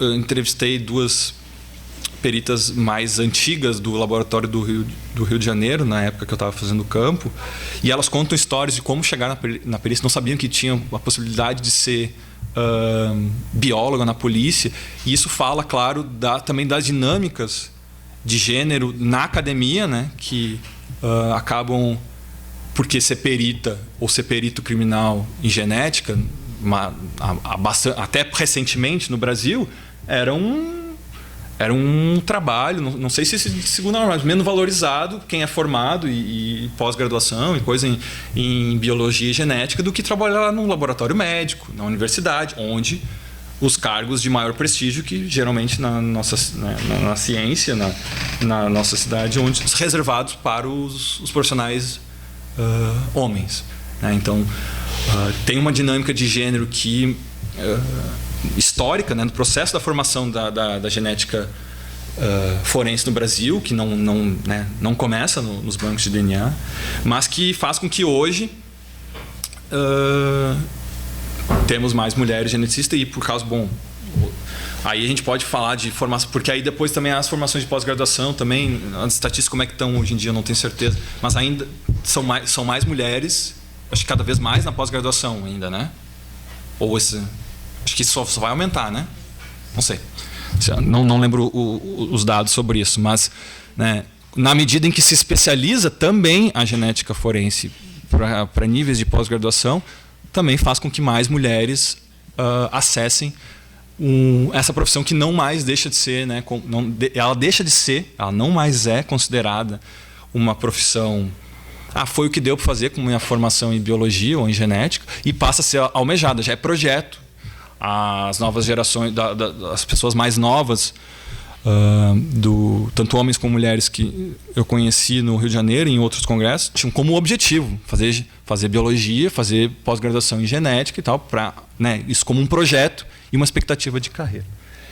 Mas isso também faz com que muitas peritas nos relataram e conversavam e ponderavam e pensavam e se preocupavam e tinham medo de entrar nos presídios e lidar com homicidas e com estupradores, né?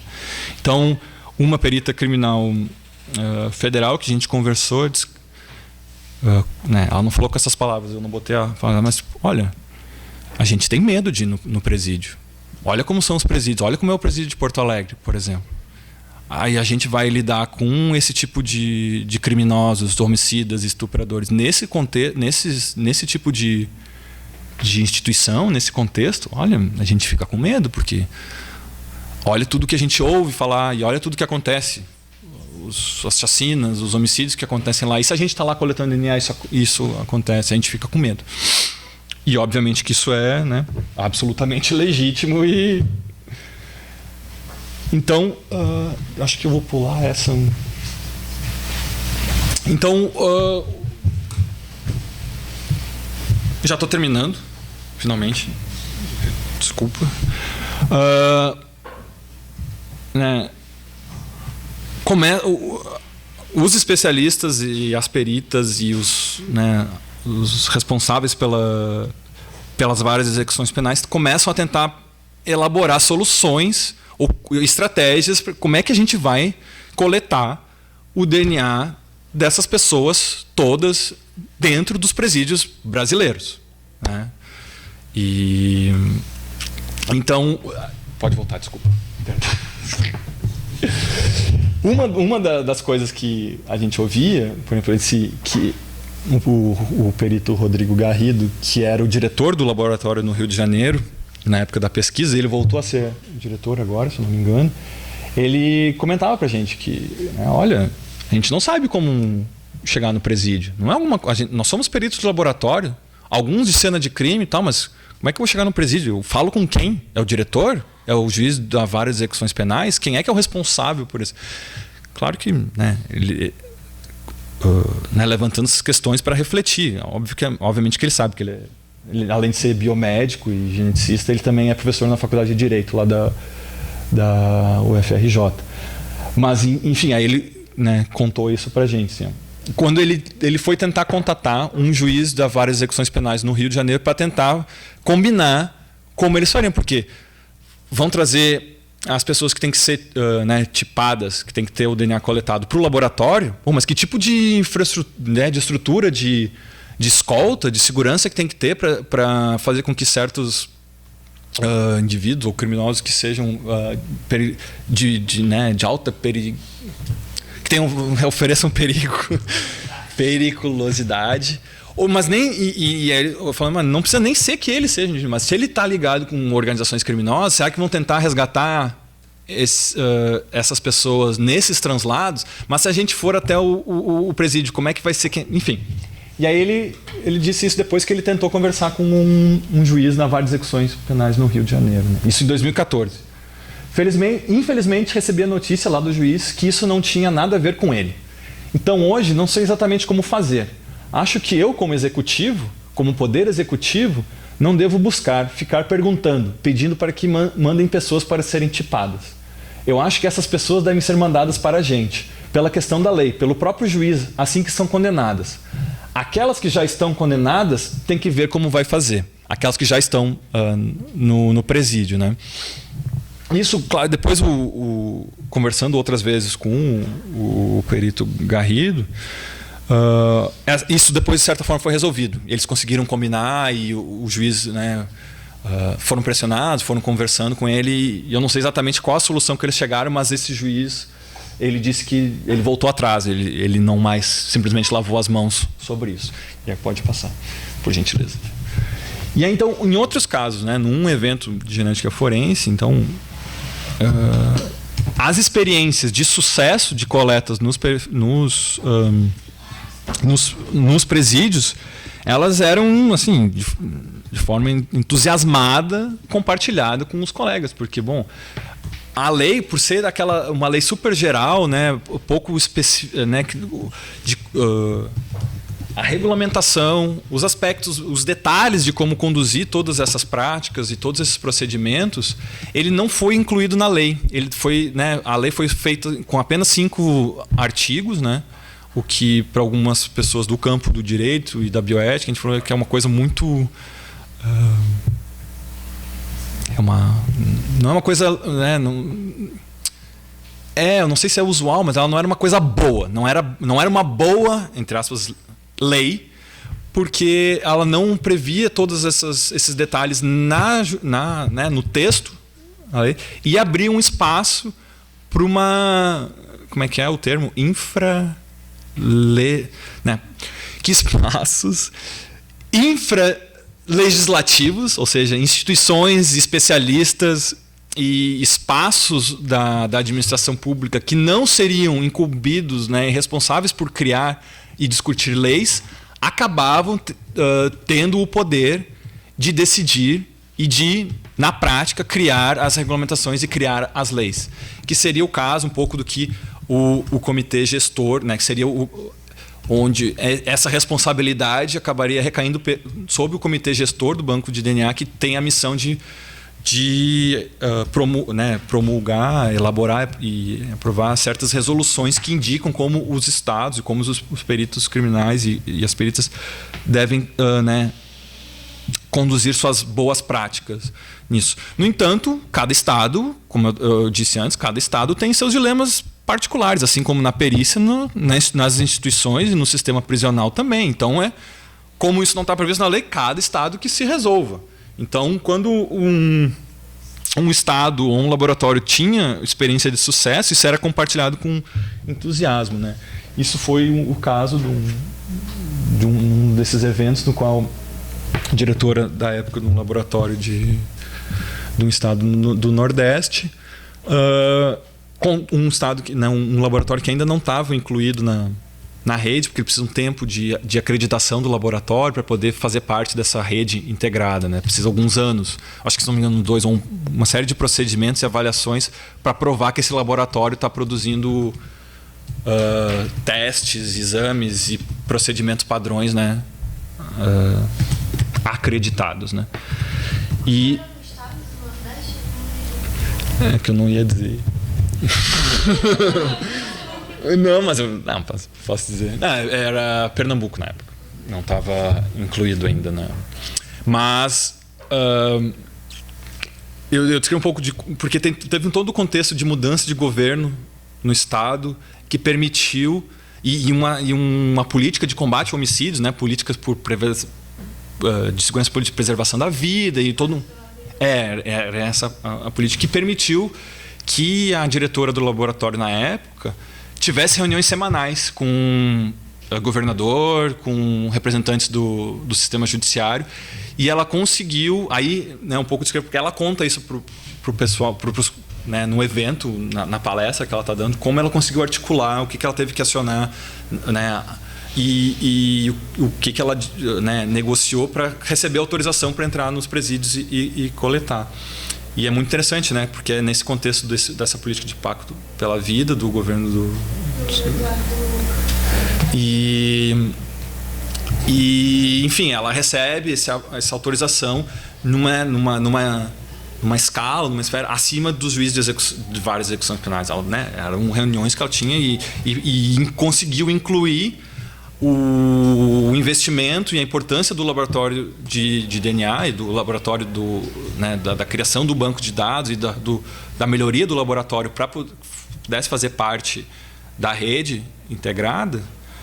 Conseguiu incluir nesse projeto maior de política, de pacto pela vida, de política de proteção de combate a homicídios e tal. Então ela conseguiu ter acesso, e ela conta, né, como conseguiram coletar num dos presídios, né, de segurança, não sei se era segurança máxima, mas um dos presídios, né, de regime fechado, obviamente, né, onde ela conseguiu, sei lá, dos 1.100 apenados que tinha, elas conseguiram coletar 800, né? E ela fala um pouco dos dilemas, como é que eles escolhem os presídios mais perto, porque, bom, era uma equipe de 4 peritos, né? E eles tinham que viajar, como é que essas coisas todas vão impactando, e ela compartilha essas experiências, né? E em um momento ela comenta que ela começou, e ela fala um pouco de como é que é a negociação disso. Tipo, a gente não entende ou não consegue conhecer que tipo de consentimentos há. Claro, consentimento é complicado falar quando é obrigatório por lei, não há consentimento a ser dado se a lei te obriga a dar o teu DNA, permitir que seja coletado.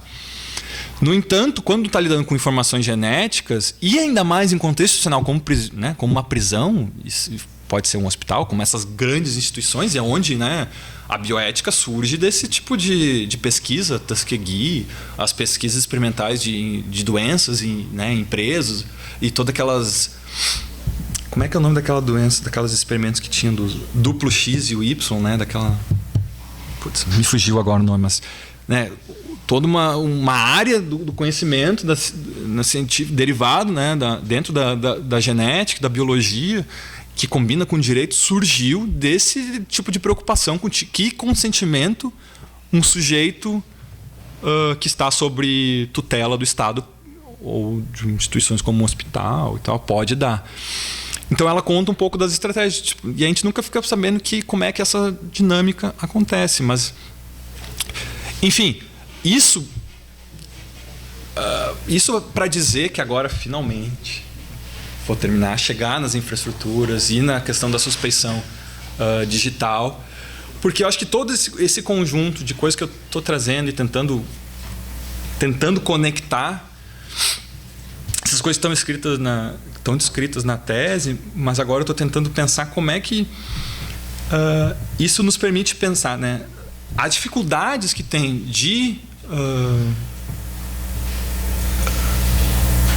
encher o banco de DNA com os perfis genéticos, os impasses numa situação que pareceria ser tranquila, porque as forças do Estado supostamente entrariam e conseguiriam autorizações para entrar nos presídios muito facilmente, né?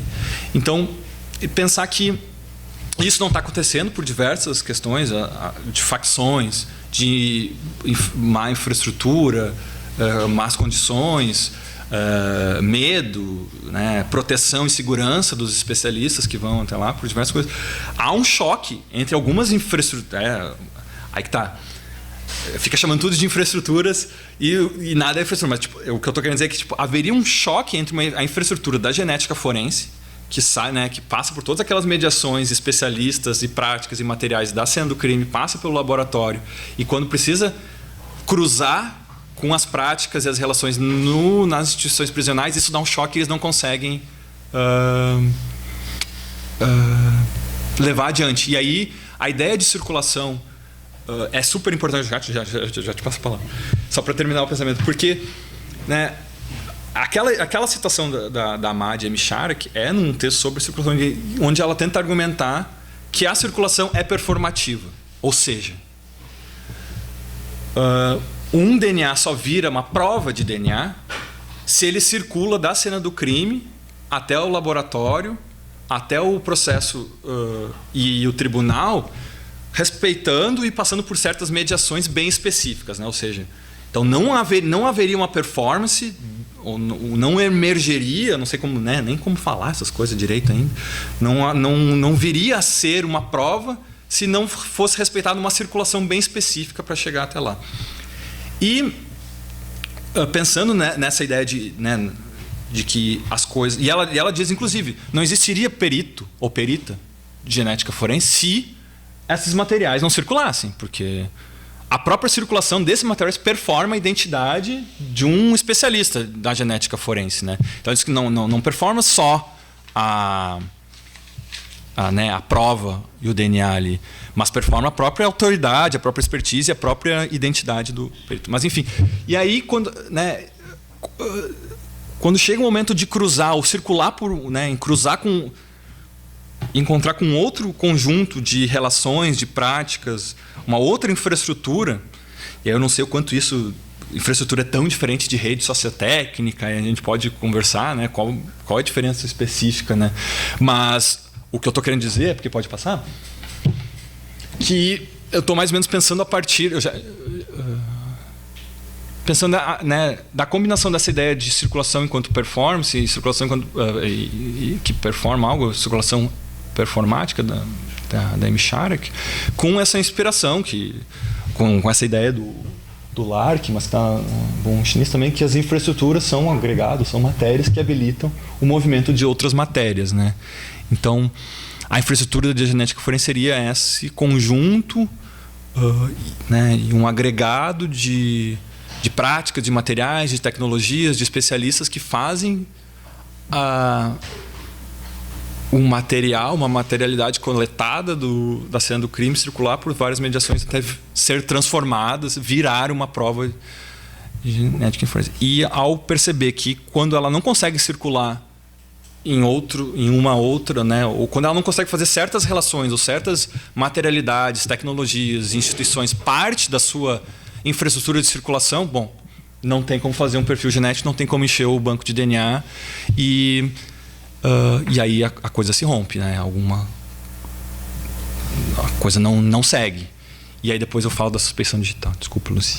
Não, é só porque quando tu começou a falar dessas coisas que impactam na infraestrutura, questão das facções e tal, aí eu pensei que também, além disso tudo que tu já falou, a militarização da política também desses processos, né? Porque, enfim, não se... Enfim, mas é só uma Sim. Não, então, claro, eu estou apontando um elemento, mas deve ter outros elementos que, né, que tornam essa circulação, que impede, que rompe uma certa circulação aí. Mas eu acho que essa, né, agora... Pensando, né, por que pensar em suspeição ou suspeitos genéticos nesse contexto, a partir dessas relações, dessas práticas, talvez não fosse tão... não fizesse tanto sentido no Brasil quanto uma suspeição, né, digital, ou quanto essa suspeição é produzida por outras práticas e economias morais que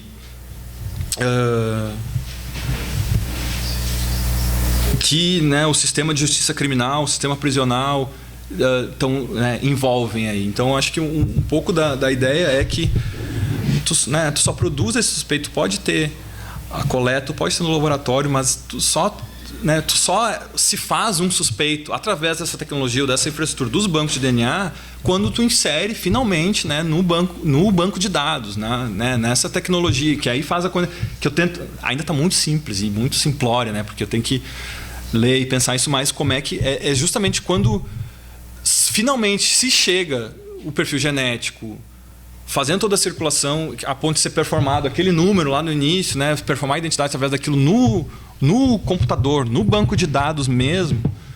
E aí, sabe, o quanto aquilo virou só um conjunto de, entre aspas, né, só um conjunto de números, o quanto isso fala de genética, porque a preocupação dos próprios peritos e cientistas forenses é afastar qualquer discussão sobre predição. Não, aqueles marcadores ali é junk DNA, né? É DNA lixo, são áreas não codificantes do DNA. Eles não falam de fenótipo, eles não falam de propensões de doença, eles não falam nada a não ser sexo biológico, né? identidade individual e parentesco. Bom, aí o quanto isso vai ser desenrolado em outros problemas, o quanto isso está envolvido com predição, mas predição e conexões com conexões com certa concepção mais determinista da biologia, da genética. Os peritos e as peritas brasileiras, elas são muito claros, nós não temos nada a ver com isso, esses marcadores não têm nada a ver com isso. Então, eu acho que a predição, por exemplo, a gente pode pensar que tem a ver com essa economia moral de pensar o criminoso ou suspeito no Brasil. Que, bom, essa ideia de que alguém cometeu um crime no Brasil vai cometer um segundo crime. Sabe? Então, nós temos que estar... E aí era a conexão com a literatura de biossegurança na ideia de estar preparado. Lá que o Lakoff e o Collier falam de... Não vou saber falar preparedness... Estar preparado, né? Porque quando vier a epidemia, quando vier aquela doença que ninguém sabe o que fazer, ou aquela onda de crimes que todas as pessoas que já foram presas um dia têm a chance, 70% de chance de cometer outros crimes, nós vamos estar preparados porque aí nós vamos identificar rapidinho através do banco de DNA. Então aí eu acho que a conexão com isso, eu não sei o quanto isso é, né, predição, porque não tenta pegar lá na frente um crime. Olha, não sei o que vai acontecer, mas se ele fizer, se esse indivíduo cometer um crime, eu vou pegar ele mais rapidamente tendo o DNA.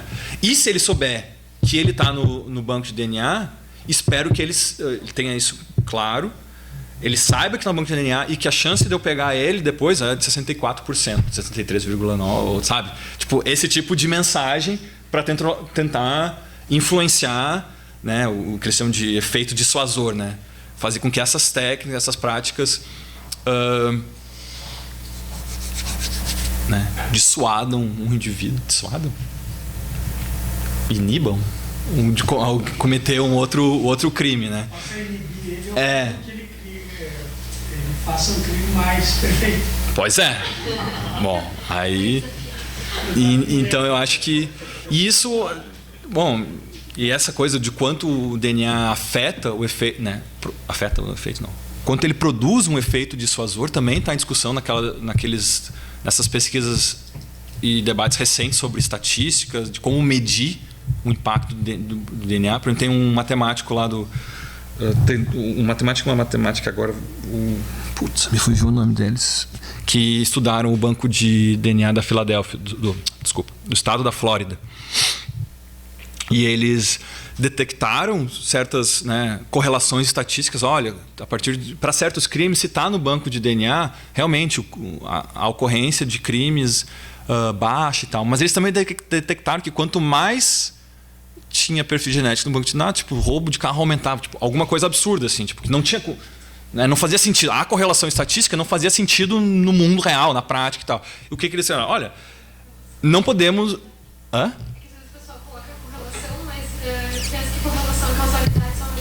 Exatamente. Então, e eles dizem, olha, como essa correlação, né, é impossível tu botar mais perfis genéticos no banco de dados e aumentar um determinado tipo de crime, isso, a gente concorda que isso não vai acontecer na realidade. No entanto, isso não permite a gente concluir que o banco de DNA tem a mesma eficiência ou eficácia. Aí tem uma discussão sobre isso, que eu ainda não entendi a diferença eficiência e eficácia, como isso é tratado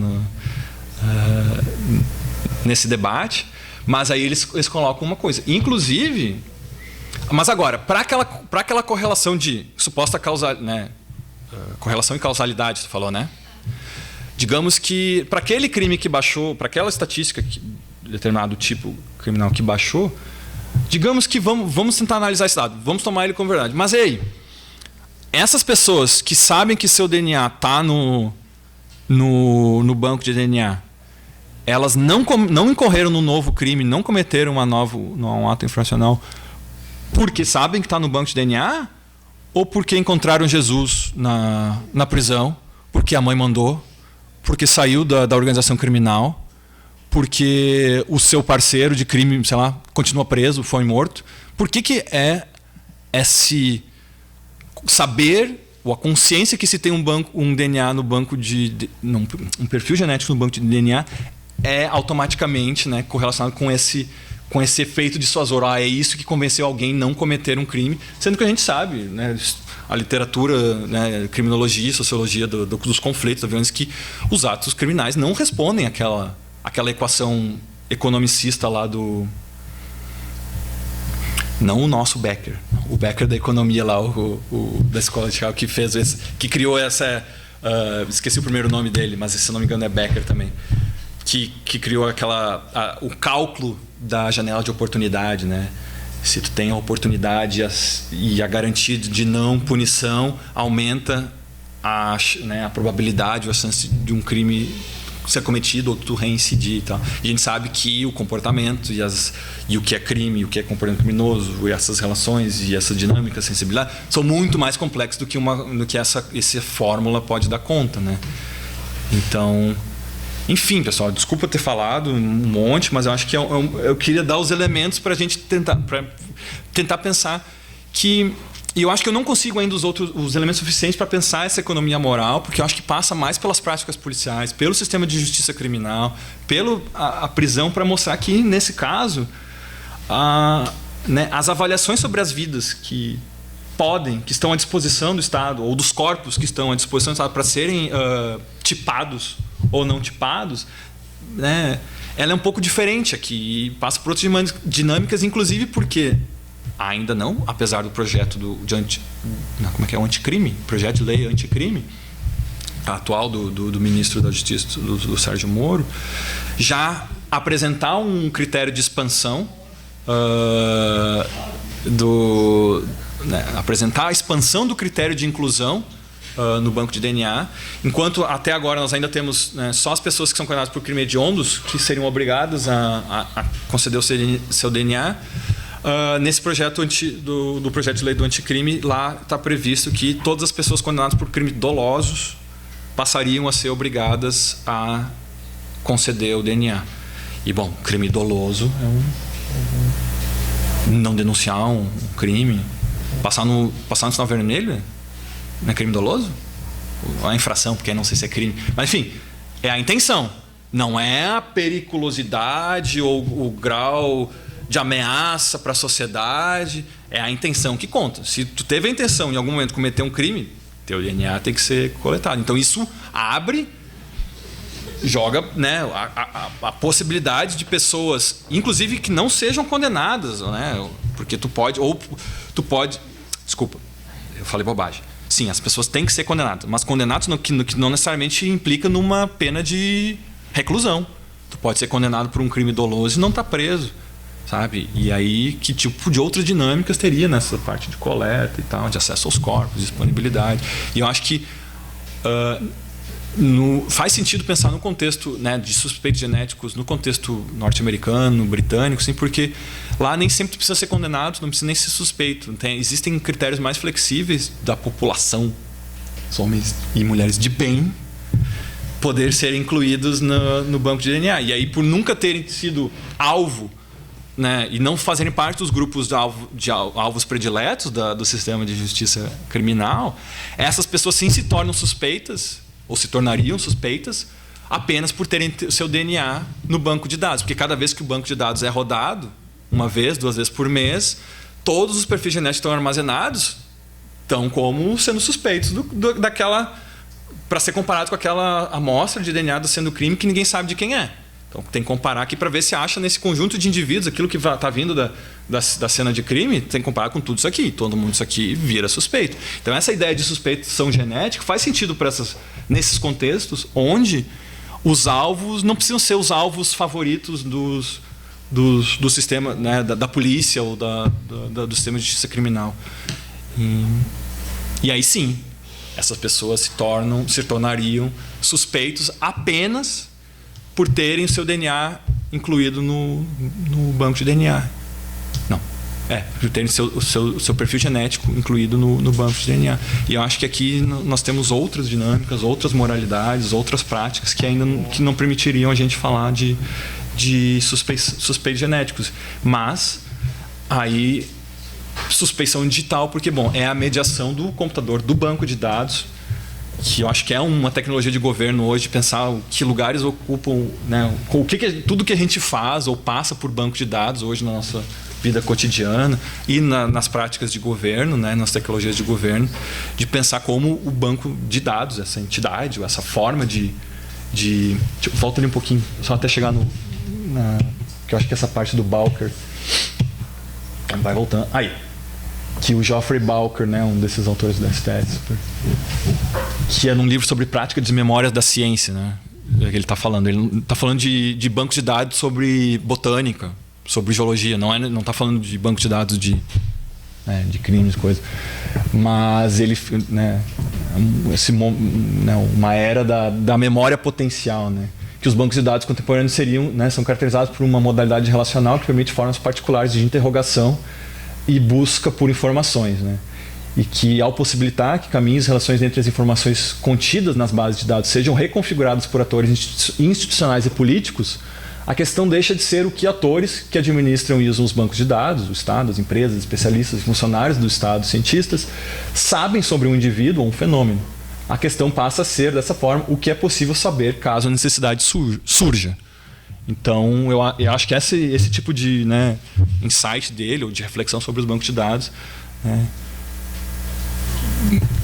convida a pensar talvez mais numa suspeição digital que passa pela mediação dos bancos de dados, que sim, é uma condensação, armazenamento da informação genética, mas não é os elementos genéticos, enfim, não sei, me parece que não é só a genética que produz essa suspeição, enfim. É um pouco isso que eu tinha falado. Eu fico feliz pela tua vinda. Encerramos a disciplina, os ciclos não, o de hoje sim, mas semestre que vem a gente continua com os ciclos do núcleo, com à tarde, à noite, tentando, né, para todo mundo, e espero que a gente realmente continue conversando mais, e que todos nós continuemos conversando mais. Alguém mais? Uma coisa? Então vamos curtir o frio. Obrigado por terem vindo, tá? Participado. Vamos lá.